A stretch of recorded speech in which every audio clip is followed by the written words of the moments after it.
I really got to get it. Please, Captain York.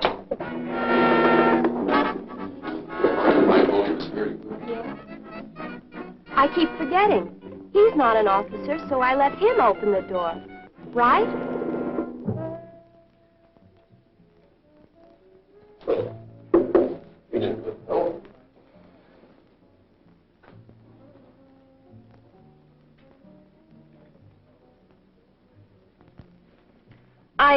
I never know which one to use. Now, let me see. Oh, well, I wasn't too hungry anyway.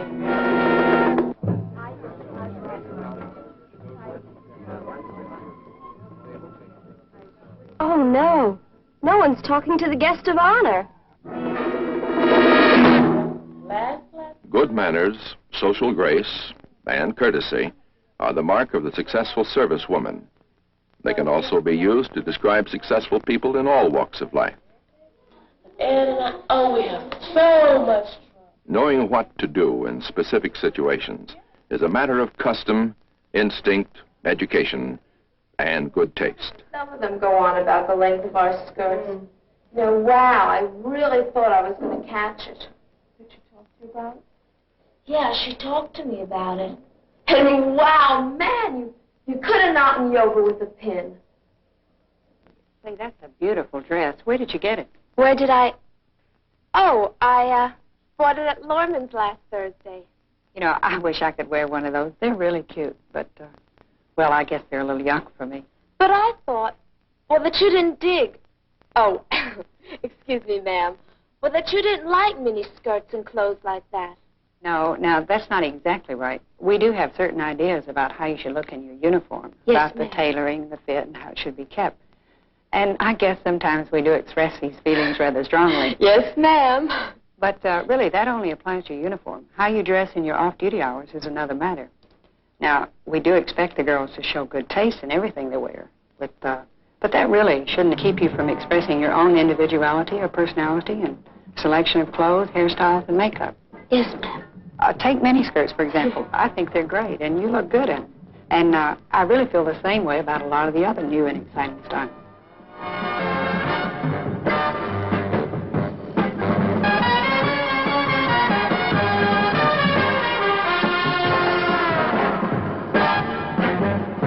They're all fine, in the right place and at the right time. Well, you might say that's the key to the whole thing, the right place and at the right time. And I feel the same way about makeup and jewelry. Because, well, you'd probably look a little dowdy if you didn't wear, you know, more dramatic makeup in the evening, something that would set off your costume. Yes, ma'am. But, well, I really have no argument with any of it, so long as it's appropriate and worn at the right time. Wow.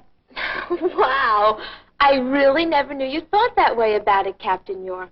Well, I can't wear many of the new styles myself, but I like them. In fact, I think they're just fine.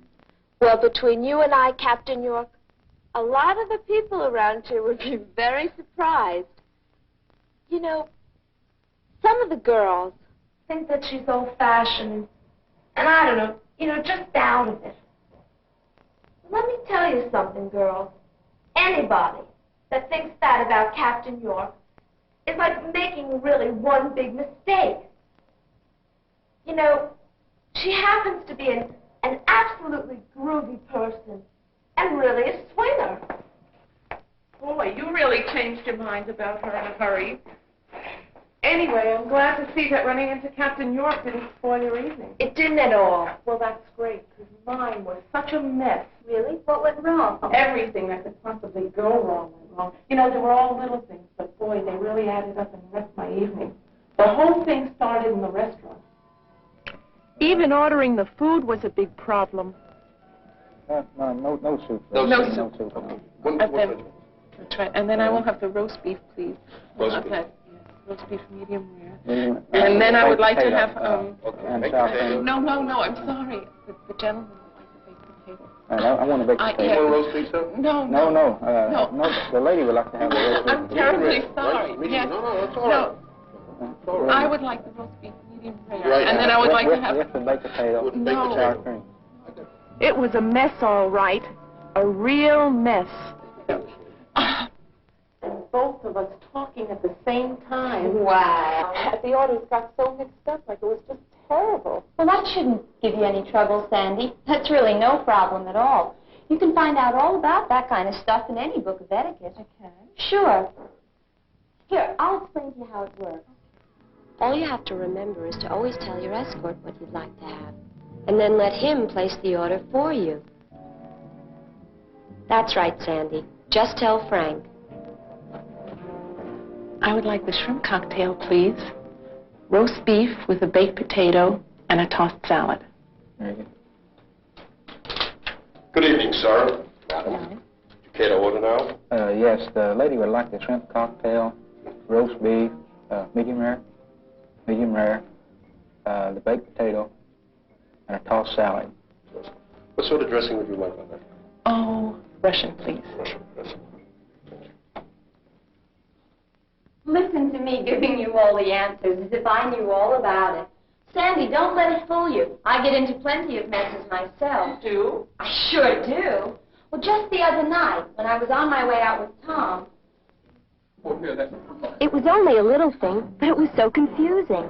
I have to stop and think these days, because I can't remember when I'm supposed to open the door and when I'm not. Well, all day long I open doors. And stand when I talk to the officers I work with. After a while, you get used to that. But I get kind of confused, because after 1,700 hours, this little pumpkin changes and becomes the lady. They stand for me. Reporting is directed, ma'am. I Let's go. Oh, fine. How was your day? And they open doors for me. Not bad. Not bad at all. I mean, it just takes a little thought and a little remembering once in a while. But it's all worthwhile. Well, I really enjoyed this being a girl. Oh, it's so great. Well, my dear, I'm glad to see you've got all your problems solved. I wish I could say the same about myself. Oh, come on, Sandy. Maybe you're exaggerating. Not. It couldn't have gone that bad. Oh, it couldn't. Huh? Oh, okay. Come on, tell Mama all about it. What happened? All kinds of things. Now, listen, you know I don't embarrass easily. But, man, as soon as we got in that restaurant, I knew I was in trouble. I didn't know which one to use, and I didn't want to look like a fool.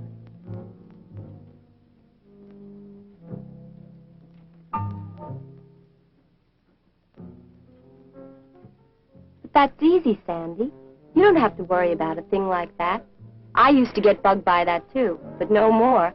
Now you can find out what each piece of silverware is for. But if you don't know, all you have to do is work from the outside of the service into the plate.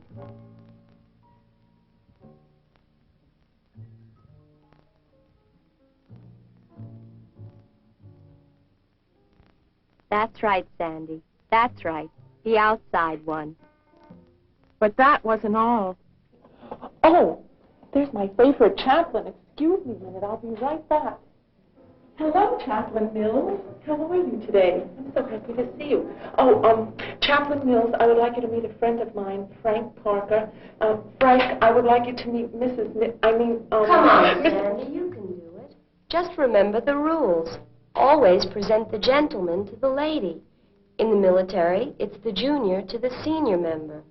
And always mention the lady's name first. It's simple. Mrs. Mills, Chaplain Mills, may I present Sergeant Parker? Good evening, Sergeant Parker.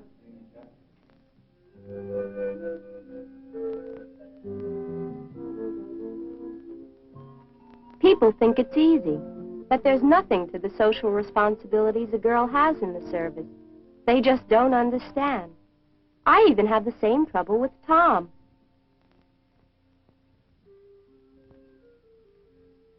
What's the big deal? So you have to set up a reception for the new sergeant major. What's so tough about that? What's so tough?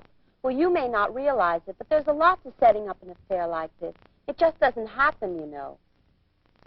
Well, I would say that the first thing we have to do is to get organized and decide what kind of party we want, where we're going to get the money, how much money we want to spend, things like that. You know, this is a very important event, and, well, I really think we should have a sit-down dinner. No, I don't think that's necessary. Possibly a nice morning coffee. Besides, at this time of the month, not too many of us have money to spend to afford a dinner. Well, I think it ought to be a reception buffet myself. No, coffee. No, I think it really should be a dinner. No, I think it ought to be we a can buffet. get the money up if we really try. No. I think a buffet would be better. We finally decided on a reception buffet. The next thing we had to do was find out how much the unit fund could afford to give us, and that took some doing. And then we had to set up a committee to help select the food and beverages, and that was also a lot of time and a lot of work. And then one of my jobs was to figure out who to invite and to get the invitations out. And if you think that's an easy job, you're making another big mistake. I didn't say it was easy, Susan. I didn't say that. And then I spent all afternoon with the first sergeant helping to set up the receiving line.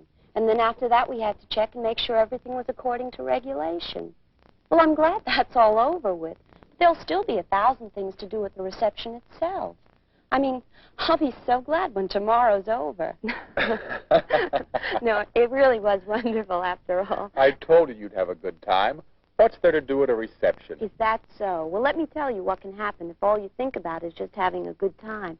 We could have had a very embarrassing situation on our hands if it hadn't been handled correctly. There's more to it, Tom, than just having a good time. As an aide, I have to see that it all runs smoothly, that each name is passed on to the line correctly, and that the line flows so that the guest of honor doesn't wind up talking to nobody.